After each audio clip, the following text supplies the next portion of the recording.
O mangá de Dragon Ball Super é superior ao anime, e eu vou te provar isso com exemplos que a maioria do fandom brasileiro ainda ignora. Antes de qualquer coisa, é importante entender como chegamos até aqui. A maioria dos animes que você conhece começou como mangá. Existem exceções, mas a regra é essa. O mangá vem primeiro, o anime vem depois. E as duas versões não são a mesma coisa. Diretores de anime têm liberdade para mudar ritmo, diálogos e até decisões narrativas. Os episódios que fogem completamente da história original, a gente chama de filler, e a maioria dos fãs simplesmente ignora. Dragon Ball clássico seguiu o mangá, Dragon Ball Z também. Já o GT nunca teve mangá, pois Toriyama não escreveu aquela história. E é exatamente por isso que o GT não é cânone. Mas Dragon Ball Super é um caso diferente de tudo que veio antes. Toriyama está envolvido na criação do Super, mas não da mesma forma que esteve no Dragon Ball original e no Z. No Super, ele fornece o esboço geral da história, cria os designs dos personagens e entrega esse material simultaneamente para dois destinos completamente diferentes. Para Toei Animation, responsável pelo anime, e para Toyotaro, o artista e roteirista que Toriyama escolheu como seu sucessor. A Toei é um dos maiores estúdios de anime de todos os tempos. Foi ela que produziu Dragon Ball Z, One Piece e Pokémon. Toyotaro, por sua vez, ficou conhecido antes do Super por criar o Dragon Ball AF, um fã-mangá que manteve a comunidade viva no intervalo entre o fim do GT e o início do Super. E aqui está o ponto que muda tudo. A Toei e o Toyotaro trabalharam de forma completamente independente um do outro. Cada um pegou de material do Toriyama e desenvolveu à sua maneira, sem coordenação entre si. O resultado são duas histórias que partem do mesmo ponto de origem e chegam em lugares completamente diferentes. Isso cria um problema real para qualquer debate sério sobre power scaling no Super. Se você quer comparar o poder de Goku com o de Goku Black, em qual versão você está se baseando? Porque no anime, Goku mal consegue se manter contra Goku Black em combate direto. No mangá, esse mesmo Goku enfrenta o Zamasu fundido sozinho. São dois níveis de poder completamente diferentes para o mesmo personagem, no mesmo arco, com a mesma premissa. Zamasu é mais fraco no mangá, ou é o Goku que simplesmente é mais forte nessa versão? Ninguém consegue responder com precisão, porque não existe um ponto de referência único. E essa falta de consenso contamina qualquer análise séria sobre o Super. Eu entendo porque muita gente ainda prefere o anime. Sou fã da trilha sonora, e uma das maiores vantagens de uma adaptação visual em relação ao material impresso é justamente o impacto do som. O final do Torneio do Poder no anime é um dos melhores momentos de todo o Dragon Ball, na minha opinião. O que torna essa cena impossível de replicar no mangá não é o que acontece, é o que você ouve enquanto acontece. A trilha sonora, o som de cada um dos golpes, os gritos dos personagens dando tudo de si. Nenhum painel consegue criar exatamente essa camada emocional. Fora essa cena, Dragon Ball Super tem mais 3 momentos assim, e só 3.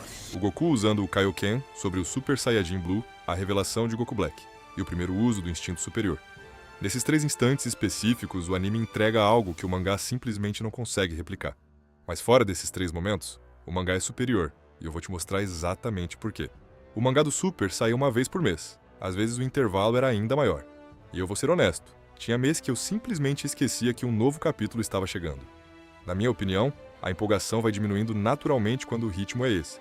Eu preferiria capítulos mais curtos se isso significasse lançamentos semanais ou quinzenais, porque a frequência cria o hábito, e o hábito cria a antecipação. Mesmo com esse problema de cadência, o mangá ainda é a versão superior. E o maior exemplo disso está em como as duas versões tratam as transformações. Super Saiyajin God foi apresentado como algo genuinamente diferente de tudo que Dragon Ball tinha feito até então. Cabelo vermelho, corpo mais esguio, sem um nível de poder definido. Uma forma que se distancia completamente da lógica das transformações douradas que a gente conhecia desde Namekusei. O objetivo era claro, criar uma forma que parecesse de outra categoria, não apenas mais um degrau na mesma escada. Mas o que o anime fez com o Super Saiyajin Blue destruiu esse conceito aos poucos. Transformar-se em Blue deixou de ser um evento. Depois de Battle of Gods, a forma God praticamente desapareceu da tela. E o Blue foi sendo usado com tanta frequência e tanta naturalidade que perdeu qualquer peso que tinha.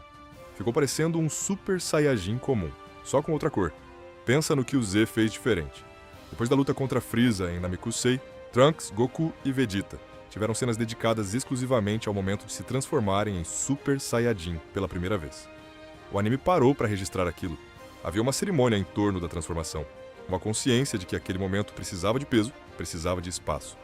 No Super, Goku e Vegeta se transformam em Blue, como se estivessem apenas trocando de roupa. Não estou dizendo que cada transformação precisava ser uma cena tão bem elaborada como a do filme do Broly. Mas alguma coisa entre evento épico e gesto automático existia, e o anime simplesmente não encontrou esse equilíbrio. Já o mangá encontrou. Nele, o Super Saiyajin God aparece com regularidade. A forma não some depois da introdução. E mais do que isso, a gente acompanha Goku e Vegeta dominando progressivamente o Blue, evoluindo dentro da forma, chegando a um nível onde conseguem enfrentar personagens que no anime pareciam absolutamente inalcançáveis. A progressão existe, o peso existe, a forma ainda significa alguma coisa. E se você ainda tem dúvidas sobre qual versão leva o melhor na quesito narrativa, o próximo argumento vai fechar essa questão de vez. Existe um ponto onde eu concordo que o anime é superior ao mangá, e eu preciso ser honesto sobre isso antes de fechar o argumento. O Torneio do Poder no anime é muito melhor do que no mangá. A escala dos combates, o ritmo dos episódios, a forma como cada eliminação foi construída, como os personagens secundários tiveram mais destaque. O anime acertou ali de um jeito que o mangá não conseguiu replicar. Mas é só isso, um arco. Já os 2 primeiros arcos do Super no anime, eu teria preferido que nunca tivessem existido nesse formato. A luta contra o Zamasu fundido é uma das sequências mais frustrantes de toda a franquia na versão animada. Arrastada, inconsistente e com um desfecho que não faz jus ao potencial do arco. O mangá resolve esse mesmo conflito com muito mais coesão narrativa. E tem um argumento que encerra o debate de vez.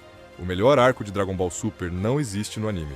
O arco de Moro, aquele que acompanha um feiticeiro que devora o Ki dos planetas e que coloca Goku e Vegeta diante de um tipo de ameaça completamente diferente de tudo que viram antes, é exclusivo do mangá.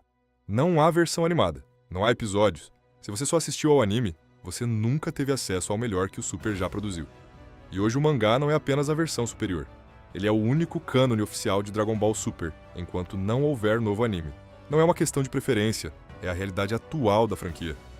No fim das contas, o debate entre o anime e o mangá de Dragon Ball Super revela algo que a franquia nunca quis admitir abertamente.